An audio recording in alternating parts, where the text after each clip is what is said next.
Seorang pria dari luar negeri mendapatkan apartemen dari lelang. Setelah surat serah terima selesai, melihat pemandangan seperti ini benar-benar menjengkelkan. Tapi saat membersihkan kamar, dia membuat penemuan yang tidak terduga. Sebuah uang tunai yang merupakan kejutan kecil. Lukisan seperti ini, penuh mengisi sebuah kotak saat mencari-cari. Harganya berkisar puluhan dolar. Tapi kejutan terbesar berada di sudut ruangan. Apartemen ini dilelang dengan harga 100 dolar. Itu adalah rumah hipotek. Tapi pemilik rumah gagal membayar bulanan rumah hingga 3 tahun. Bank telah menghubungi berkali-kali tapi tidak menemukan orang itu. Untuk memulihkan dananya, hanya bisa dilakukan proses lelang. Semua aksesoris di rumah ada milik juru lelang. Melihat adegan seperti ini, hati itu benar-benar kacau. Harganya tidak mahal, dan memiliki view seberang pantai. Tumpukan majalah di lemari.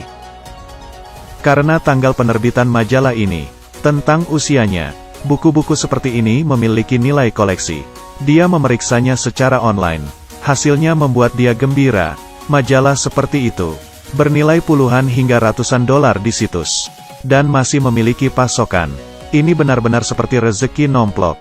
Dia hanya menghitung hal-hal yang di depannya. Mungkin ada lebih dari 100 majalah. Dia pergi mengambil piring porselen berbentuk persegi. Memeriksa label di belakangnya. Harganya 45 dolar. Tiba-tiba melihat matahari di daerah laut sangat indah. Dia tidak merasa bingung saat melihat buku-buku di atas lantai. Seperti semuanya adalah bayinya. Ini adalah uang yang banyak. Tampaknya pemilik rumah sebelumnya adalah seorang sastrawan. Seperti membaca buku, bisa dibayangkan. Pemilik rumah sedang minum kopi di sini dan membaca buku. Melihat laut biru dan langit biru. Ini adalah gaya hidup idaman para sastrawan. Bisa memiliki banyak buku. Dapat dilihat bahwa kondisinya juga masih bagus.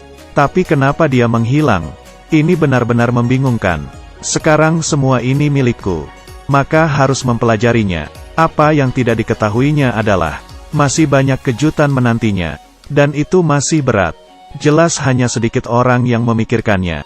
Dengan apartemen ini, ada juga gudang. Bila berkata, buku-buku dan majalah-majalah tua di apartemen ada kue dan langit. Pai berada di gudang ini. Cukup besar untuk menutupi langit.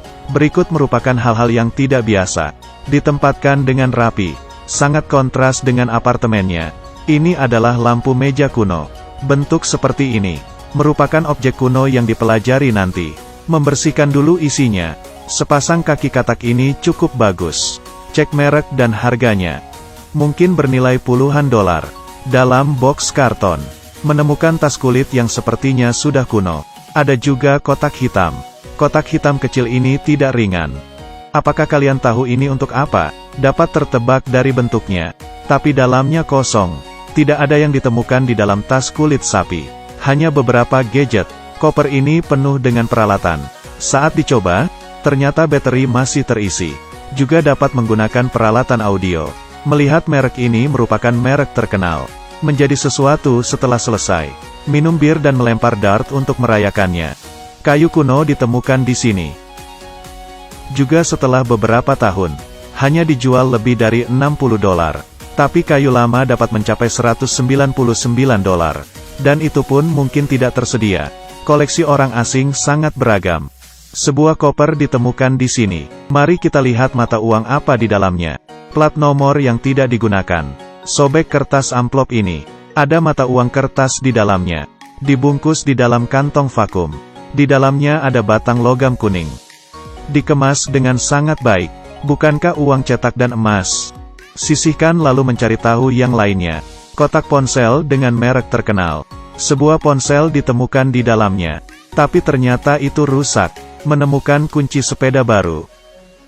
Disimpan untuk digunakan di masa depan. Tidak tahu apakah kalian pernah melihat ini sebelumnya. Dia menerjemahkan isi dialog. Mereka bilang ini dari negara mereka. Desain ini cukup pintar. Kaki meja dapat dilipat untuk tidak memakan tempat. Tapi, analisis dari pola bahan dan warnanya. Meja ini juga seharusnya merupakan meja lama. Ini adalah lampu meja kuno lainnya. Di bawahnya, harga online dari merek yang sama. Sangat mengejutkan, harganya dari beberapa ratus hingga puluhan ribu. Ini benar-benar. Beberapa hal seperti ini lagi. Apakah ini sepadan dengan harga rumah? Segala sesuatu di gudang hampir bersih.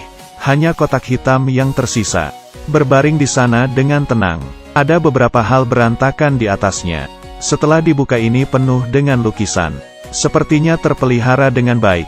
Perhatikan dengan baik-baik. Lukisan-lukisan ini semuanya ditanda tangani. Sesuatu seperti ini seharusnya memiliki nilai. Mungkin artis manapun akan membawa pulang semua ini. Mempelajari kotak penuh lukisan ini. Setelah dihitung, ada 300 lukisan lebih. Sebagian besar dicetak, tapi ada beberapa karya asli. Semua ditandatangani oleh pelukis. Isi dalam lukisan itu berwarna-warni dan unik. Tampaknya pelukis ini memiliki gaya melukisnya sendiri. Dia mencari di internet berdasarkan tanda tangannya.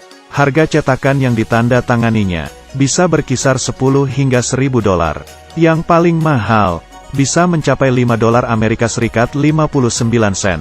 Siapa orang ini? Apakah dia benar-benar terkenal? Mari kita lihat satu set foto.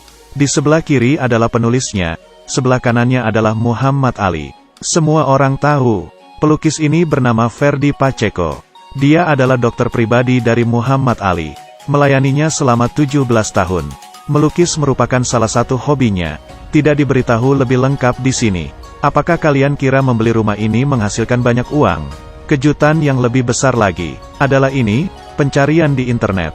Dia benar-benar menemukan gambar yang sama dengan lampu ini. Yang ini kelihatan kap lampu. Ini sempurna setelah siap dicari secara online.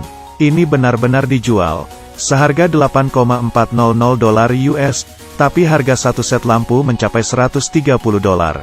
Jangan kaget, ini bukan apa-apa. Lihatlah sekumpulan angka ini. Apakah kalian terkejut?